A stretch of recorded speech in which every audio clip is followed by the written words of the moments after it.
Hello and welcome to another video. Got something quite interesting for you today. I have a brand new mesh fire pit. This cost me £8 from B&M and I have already burnt it in for safety reasons. I had to bring it out and burn it in, but I'm going to show you this piece of kit. We're going to chill, we're going to practice some skills. I hope you'll enjoy. I'm sure you'll enjoy, so stick with me. Now, if you are a long-term subscriber, you'll already know that I have plenty of fire pits, but this is a slightly different design to what I am used to using. So this is a mesh fire pit and it comes in a little bag like this. Super lightweight, but while the lightweight and the small form factor is fantastic, there are definitely a bunch of limitations to it, and I'll go through those once we've actually lit the fire.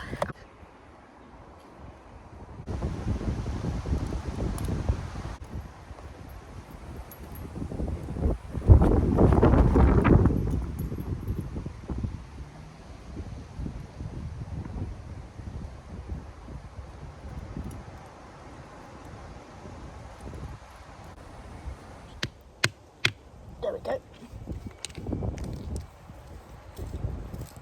So this is like our local equivalent of flint. So it's quite high, this has got quite a high silica content. So that means that as long as you've got a sharp edge on it, you can strike the fire still. Let's try that out.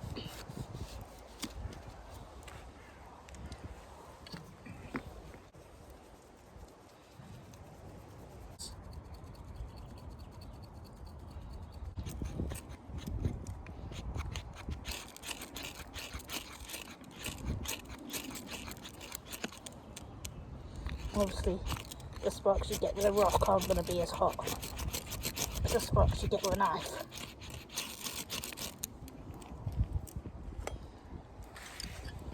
So there you go.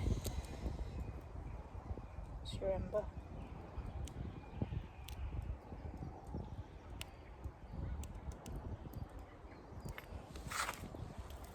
Get that into your tinder bundle. Close it up.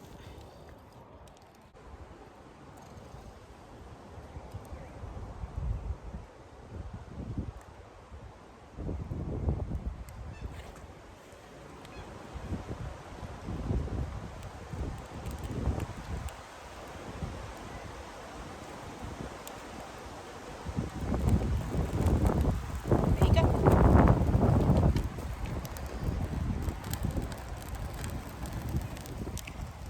Fire with a mushroom and a rock. So as you can see, there's a lot of oxygen circulating in this fire, so that means that it's going to burn through its fuel very quickly, and this fire is very hot. Like, obviously fire is hot, but this fire is really hot, especially when you consider the size of it. The actual burning platform is only 42 centimeters across. So it's a very hot fire in a very small unit. So if you do invest in one of these, then keep that in mind. So you see the flames that are actually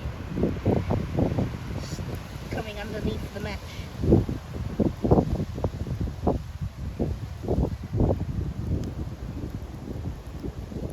So the pros of this pit is that it's lightweight, it's easy to set up, it's got a good flow of oxygen, and it burns hot. And you can toast your marshmallows or your sausages or whatever you want on a stick over the top of it. So I would say this is a really good entry-level fire pit for anybody that wants to go out on a nice day, perhaps to the beach, or sit by the water on a little sort of rocky outcrop, or maybe like a sort of sloping shingle area, and practice their skills and have a bit of fun.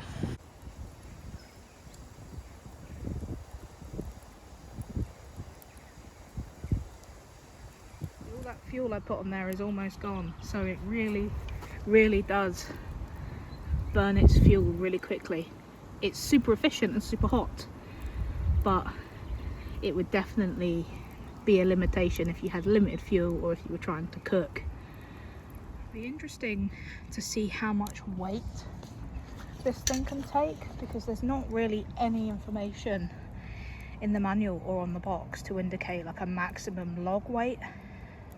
Cons of this setup is that because it is a mesh base and it's not solid and it doesn't come with a grill or anything like that, it will limit your cooking abilities, and obviously you're limited for where you can actually use this setup, because like I've said, the flames are actually able to come through the mesh and lick the underneath of the unit. So if you put this in long grass, or you put this on peat soil, or just in a pine woodland surrounded by duff, you are still at risk of causing a forest fire, even though you've tried to be responsible and you've used the pit.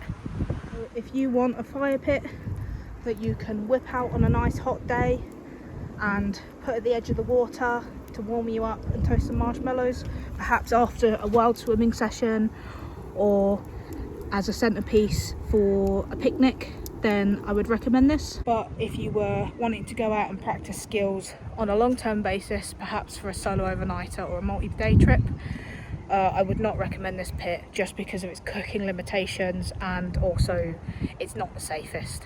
It is the time of year where a lot of our regular big supermarkets are releasing their own summer lines, and I think it's fantastic. I think that making the outdoors accessible and providing reasonable gear at a reasonable price is really important to encourage people to get into being outside. But this was one of those pieces of gear that I couldn't resist. I had to try it, and I just wanted to let you guys know whether it was any good or not. So yeah, I hope you guys found that useful. I would recommend picking one of these up if you see one. For £8 you can't go wrong. So yeah, hopefully this was some use to some of you. But again, remember, just because it's the cheapest and it's the lightest does not necessarily mean that it's also the safest. So make sure that you're responsible and that you do some research before you go out and purchase and use one of these pieces of gear.